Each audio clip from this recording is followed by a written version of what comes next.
તો રાજકોટ ઉપાધ્યક્ષ શોભાભાઈ ભાલિયાના viral video મુદ્દે ભાજપની પ્રતિક્રિયા સામે આવી છે। તેમણે જણાવ્યું છે કે શોભાભાઈ અમારા સિનિયર નેતા છે। વિડીયોમાં દેખાય છે કે તે ભક્તિમાં લીન છે અને સાંકળવાળો વિડીયો પણ જોયો, પરંતુ કેટલાક સમાજમાં આવી પરંપરા હોય છે।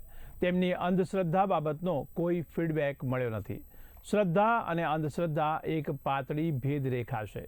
તે વ્યક્તિગત રીતે ધાર્મિક અને સામાજિક સેવા કરનાર વ્યક્તિ છે। મેં હમણાં જે વિડીયો જોયો, જો સોમાભાઈ રાજકોટ શહેરના અમારા ખૂબ સિનિયર કાર્યકર્તા છે। એ સંગઠનમાં એમને ઉપપ્રમુખની જવાબદારી પણ સોંપાઈ છે।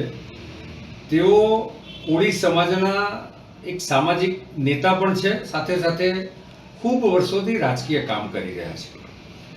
આ વિડીયો જે જોયો એ પ્રમાણે તેઓ ભક્તિમાં લીન થઈ ગયા છે અને ભગવાનના ભક્ત પણ છે।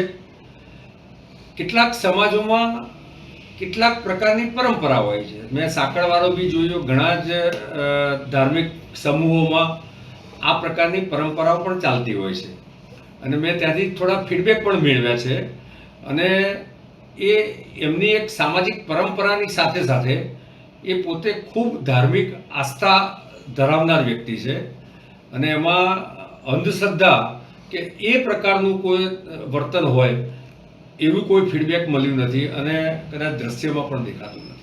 પણ ડૉક્ટર સાહેબ, જાહેર જીવનના વ્યક્તિ આ પ્રકારે સામાજિક કાર્યક્રમમાં આ જે પ્રકારની પ્રવૃત્તિ કરવી જે અંધશ્રદ્ધાને પ્રમોટ કરતું હોય અને એ તેમના દ્વારા જ કરવી કેટલી યોગ્ય? એમાં વિઝ્યુઅલના આધારે હું ચોક્કસ ખાતરીપૂર્વક કહી શકું છું કે એ ભક્તિમાં લીન છે અને એમની કોળી સમાજમાં પણ આ પ્રકારની કેટલીક ધાર્મિક આસ્થા અને પરંપરા છે।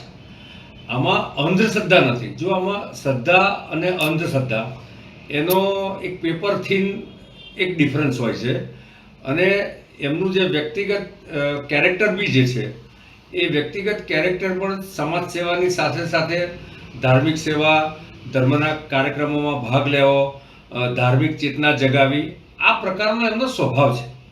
ઓકે।